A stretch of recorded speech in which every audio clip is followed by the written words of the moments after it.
नमस्कार मित्रांनो, मी उमेश. स्वागत आहे तुमचं मराठी टेक मित्र आपल्या यूट्यूब चॅनलमध्ये. महाडीबीटी पोर्टलवर 1 ऑक्टोबर 2025 रोजी वेगवेगळ्या घटकासाठी संगणक प्रणालीद्वारे सोडत करण्यात आलेली आहे, निवड करण्यात आलेली आहे. यामध्ये ज्या शेतकऱ्यांनी महाडीबीटी पोर्टलवर वेगवेगळ्या घटकांसाठी अर्ज केलेले होते, अशा शेतकऱ्यांची निवड झालेली आहे आणि त्यांना वेगवेगळ्या घटकासाठी निवड झाल्याबद्दलचे SMS ही आलेले आहेत. आता ज्या शेतकऱ्यांना हे SMS आलेले आहेत, त्यांना पुढील प्रोसिजर काय करायची असते, कोणकोणती कागदपत्रे अपलोड करावी लागतात, यासंबंधीची माहिती आज आपण या व्हिडिओमध्ये जाणून घेण्याचा प्रयत्न करणार आहोत. त्यापूर्वी चॅनलवर नवीन आला असाल तर चॅनलला सबस्क्राईब करा, तसेच बेल नोटिफिकेशनला ऑल ओव्हर सेट करायला विसरू नका.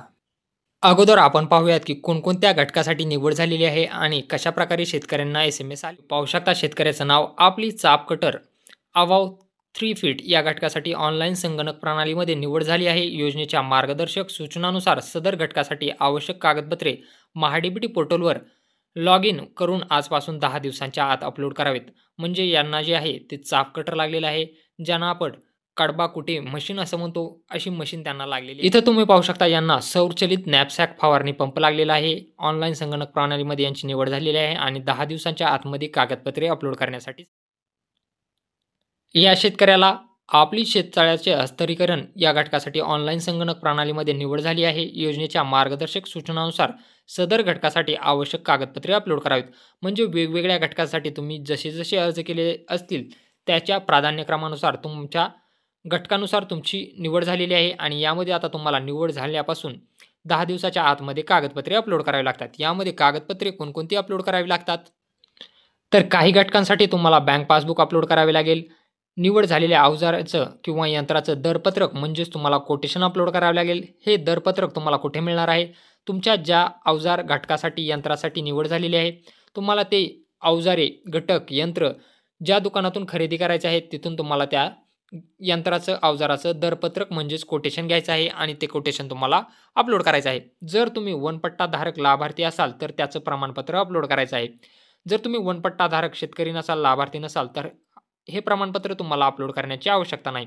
आता यामध्ये काही वेगळ्या घटकांसाठी तुम्हाला टेस्ट रिपोर्ट ही मागितला जातो. काही यंत्र अवजारे असतील यामध्ये तुम्हाला टेस्ट रिपोर्ट ही मागितला जातो, तोही तुम्हाला अपलोड करावा लागेल. अपलोड केल्यानंतरची काय प्रोसिजर असते, कागदपत्रे अपलोड केल्यानंतर तुमची कागदपत्रे जर योग्य असतील तर तुम्हाला पूर्वसंमती दिली जाते.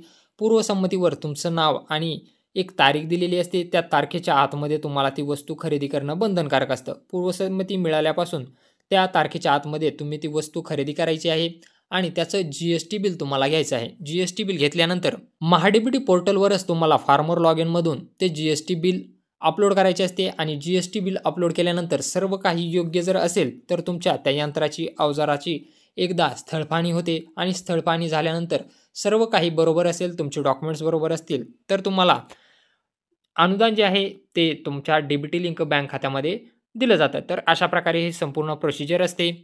तुम्ही कमेंट बॉक्समध्ये नक्की सांगा की तुमची कोणत्या घटकासाठी निवड झालेली आहे आणि तुम्ही कोणकोणती कागदपत्रे अपलोड केलेली आहेत. जर व्हिडिओ आवडला असेल तर चॅनलला नक्की सबस्क्राईब करा आणि बेल आयकॉनला प्रेस करायला विसरू नका.